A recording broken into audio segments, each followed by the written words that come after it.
At my bridal shower, my SIL gave me a lingerie set with the tag still on and said, "You'll want to keep this, in case he wanders." Everyone laughed. My Emile smiled and said, "It's tradition to joke about these things." My husband said, "Don't be so sensitive." I said nothing. On our second anniversary, I sent that same set unopened to my SIL's divorce hearing, with a note that read, "Still in perfect condition, like my boundaries." I've never told this story, start to finish. It's been a long time coming. My name's Natalie. I'm 33 now.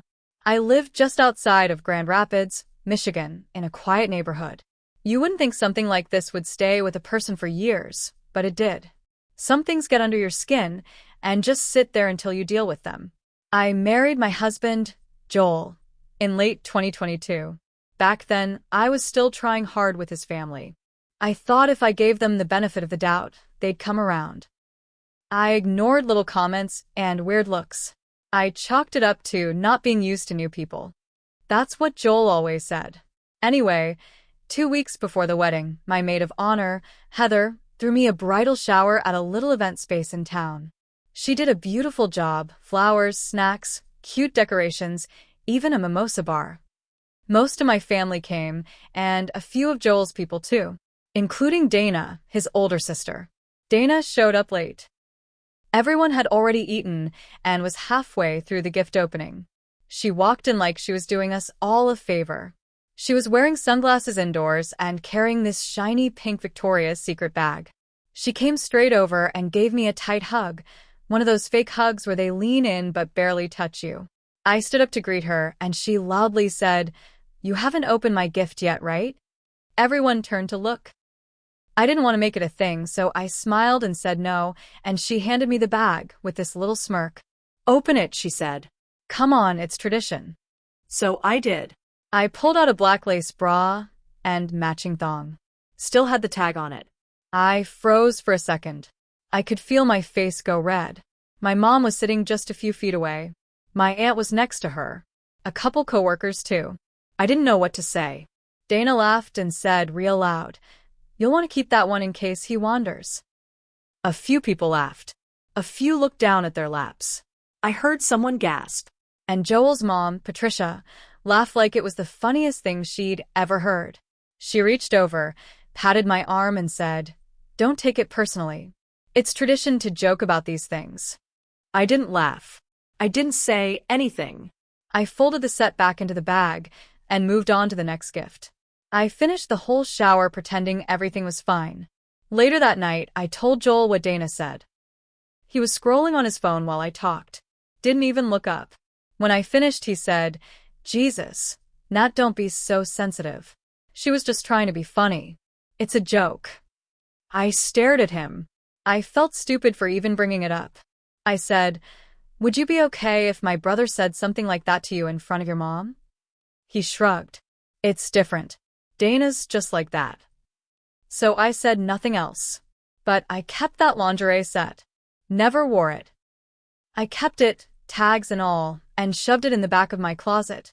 Not because I was saving it, because I knew someday I'd need the reminder. That day came 2 years later. Over the next 2 years, I learned exactly what kind of person Dana was. She didn't just make jokes at my expense. She picked at me. Quiet little digs, always in front of other people. On holidays, she'd bring up ex-girlfriends of Joel's and say things like, "Remember when you dated that girl from college who cooked everything from scratch?" Or she'd mention how some women just don't want to work after marriage, I guess. I worked full-time. She knew that. Patricia, my Emile, never stepped in. She'd say, "Dana just likes teasing. Don't take it to heart." Joel never stepped in either. He'd squeeze my hand under the table and whisper, "Just ignore her." Ignoring only works if the person eventually stops. Dana never did. The final straw wasn't even about me. It was about my little sister, Lacey. Lacey had just turned 20. She was still in college, and she came to visit for Joel's birthday dinner. My family was invited too. Dana showed up and started asking Lacey all these casual questions. "So, you dating anyone? Just friends with benefits?" That's what the kids do now, right? Lacey tried to laugh it off, but Dana kept pushing. She even said, "Don't worry. If he cheats, just do what Natalie did, pretend it never happened." My jaw clenched so hard it hurt. That night, after everyone left, I asked Joel, again, why he never said anything to her. He sighed and said, "Because it's not worth it. She's getting divorced anyway. She's miserable. Just let her talk." Wait. What? That was the first I heard about it. Turns out, Dana's husband, Mark, had moved out 3 weeks earlier. She kept it quiet, told the family not to make it a thing. But Joel knew. Everyone did, except me. I didn't say much that night. I went into our closet and pulled out that damn pink bag. The lingerie was still inside, unworn. Tags still on. As black and cringy as the day I got it. I stared at it for a long time. A month later, Dana had a divorce hearing. She told everyone it was just a formality. No drama, she said. Just getting it done. I mailed the lingerie set to her lawyer's office the day before the hearing. I had to special request delivery confirmation. I made sure it would arrive that morning. Inside the box, I added a handwritten note on plain white paper. It said, "Still in perfect condition. Like my boundaries." I figured that would be the end of it. Just one small, sharp jab.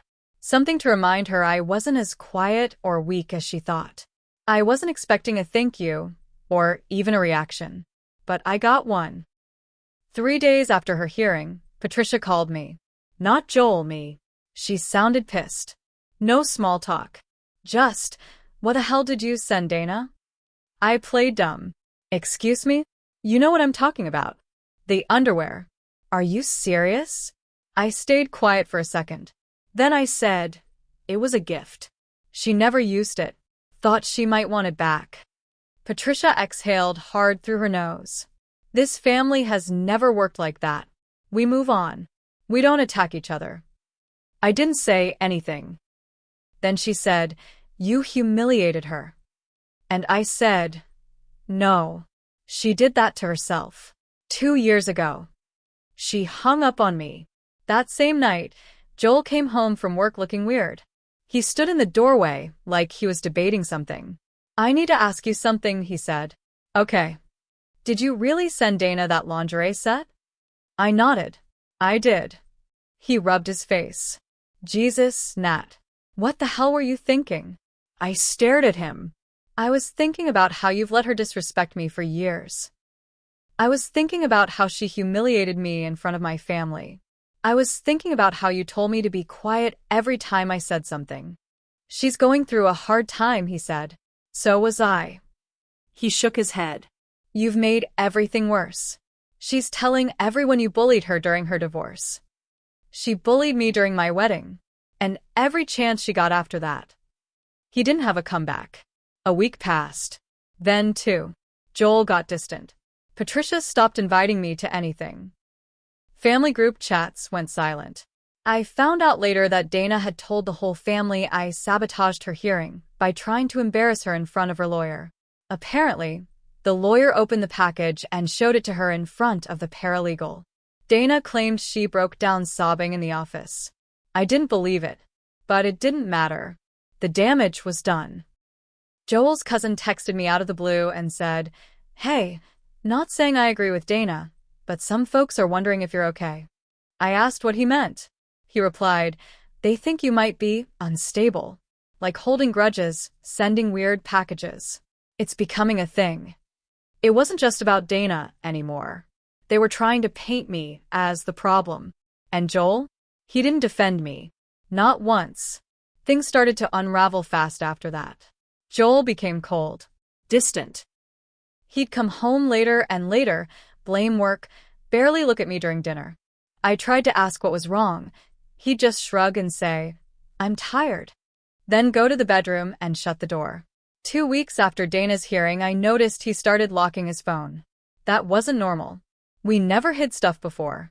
I wasn't the type to snoop, but something in my gut told me I had to. So I did. One night while he was asleep, I took his phone and held it up to his face to unlock it. Yeah, I know it's wrong. But at that point, I didn't care. What I found made my hands go numb. He had a whole message thread with Dana. Not short messages, not check-ins. Long conversations. Daily. Going back months. Some of it was about me. I don't know how to talk to her anymore. She takes everything personal. She holds on to crap forever. Then, in one message from a few days after I mailed the lingerie, Dana wrote, "Told you she was unstable. You can do better." He didn't disagree. He didn't defend me. He wrote back, "I'm starting to think you're right." I sat there with the phone in my hand, heart pounding so loud, I thought it would wake him up. I took screenshots of everything and emailed them to myself. I wasn't sure what I was going to do with them yet, but I needed to keep proof. The next day, I didn't say anything. I went about my routine like normal. Cooked dinner. Cleaned up. Acted like nothing had changed. Then I called Heather, my maid of honor, and asked if she still had the raw footage from the bridal shower. She did. See, Heather's boyfriend had recorded the whole shower on his camcorder, trying to capture everything for memories. It was a little awkward, but I remembered thinking it was sweet at the time. I asked her to send me the part where Dana gave me the gift. When I watched it again, I saw it from a new angle. Dana didn't just make a stupid comment. She planned it. She paused right before saying, "In case he wanders." She waited for everyone to look at me. She was setting me up. I uploaded that clip, along with the screenshots of Joel and Dana's texts, and saved everything in a folder. I labeled it just in case. I wasn't sure how far I'd go, but I knew I wasn't going to stay quiet anymore. Joel had told me once that Dana would never respect me unless I let things go. Well, guess what? I wasn't letting go this time. I didn't confront Joel right away. I waited. I wanted him to feel safe, comfortable. I wanted him to think I had no idea. That was the only way I could see the full picture. I needed to know if this was just emotional betrayal or something worse. A few nights later, Joel said he was going out to clear his head. It was a Tuesday. He never went out on Tuesdays. So I followed him. I took my car and waited a few blocks behind. He drove into downtown Grand Rapids and parked near a small wine bar off Fulton Street. A cozy spot, dim lighting, live jazz sometimes. The kind of place where nobody's looking for drama. I parked across the street. 10 minutes later, Dana walked in. She didn't even try to hide it. Hugged him. Sat across from him, leaning close. I watched through the front window as they drank wine and laughed like old lovers. My stomach turned. After an hour, I snapped a few photos with my phone. Nothing too scandalous, just enough to show them together. Then I left. I already had what I needed. The next day, I met with a divorce attorney. Quietly. No papers filed yet, just information. I wanted to be ready. But I wasn't just thinking about divorce. I was thinking about exposure. If they wanted to brand me as unstable, they were going to have to explain why the unstable wife had proof of emotional cheating. And more. I reached out to Heather again. Asked if she could help me cut together a short clip, something clean. A video that showed Dana's bridal shower joke, then a quick screenshot of her and Joel's text messages, and finally a blurry photo of them laughing at the wine bar. She hesitated. "You're not putting this online, are you?" Not yet, I said. I didn't want to go nuclear, but I did want them to know I could. A few days later, I sent Dana a message. Come. Direct. "Hey Dana, I've been thinking about your gift. It aged well. So did the text between you and Joel. And that little wine date. I think the whole family would love to see how close you two have become. Thought I should let you know, everything's saved." Smiley face. She read it within 2 minutes. Didn't reply. 2 hours later, Joel came home early. Slammed the door. I was sitting at the kitchen table. "You're threatening my sister now?" I didn't flinch. No. "I'm warning her." "She's not doing anything wrong," he snapped. I raised an eyebrow. "Then why are you so scared?" He opened his mouth, but nothing came out. He stood there in the kitchen, breathing hard, jaw tight. I let the silence stretch. Finally, he turned and walked out. Got in his car and drove off again. That was the night I changed the locks. Joel didn't come home that night. Or the next. I didn't call him. Didn't text. I let silence do what words couldn't. 2 days later, I got an email from Patricia. She was furious. Said I was tearing the family apart and twisting things to make Dana look bad. She wrote, "Joel loves you, but you're not giving him any peace." I stared at the screen and laughed. Out loud. I didn't respond. Instead, I forwarded her email to Heather with a note. "Thanks for helping me see this clearly. I should have walked away a long time ago." Then I made my final move. I uploaded the video. Not online yet. Just a private link, password protected. I emailed it to Dana, to Patricia, to Joel. Subject line: "Here's the unstable version of the truth." I waited. Patricia didn't reply. Dana sent me a 3-word message: "You evil bitch." Joel showed up that night. Red-faced, eyes wide, shoulders tight. He pounded on the door. "Open the damn door, Natalie." I didn't. He stood out there for 20 minutes, shouting, then begging, then cursing. I watched through the peephole. Finally, he yelled, "You want to ruin me? Go ahead. You'll look just as crazy as she says." I spoke through the door. "I don't have to ruin you, Joel. You and Dana did that all by yourselves." Then I turned off the porch light. A week later, I filed for divorce. I didn't release the video publicly. I didn't need to. Word spread anyway. A cousin of Joel's told someone who told someone else. Quietly, like a virus. Dana tried to spin it. Said I faked the screenshots. Said I edited the video. But she couldn't lie her way out of the wine bar photos. Or the text where she said, "You can do better." Patricia stopped talking to me, which, honestly, was a gift. Joel moved into a rental 2 towns over. I heard he tried to go back to one of his exes. She blocked him. Donna?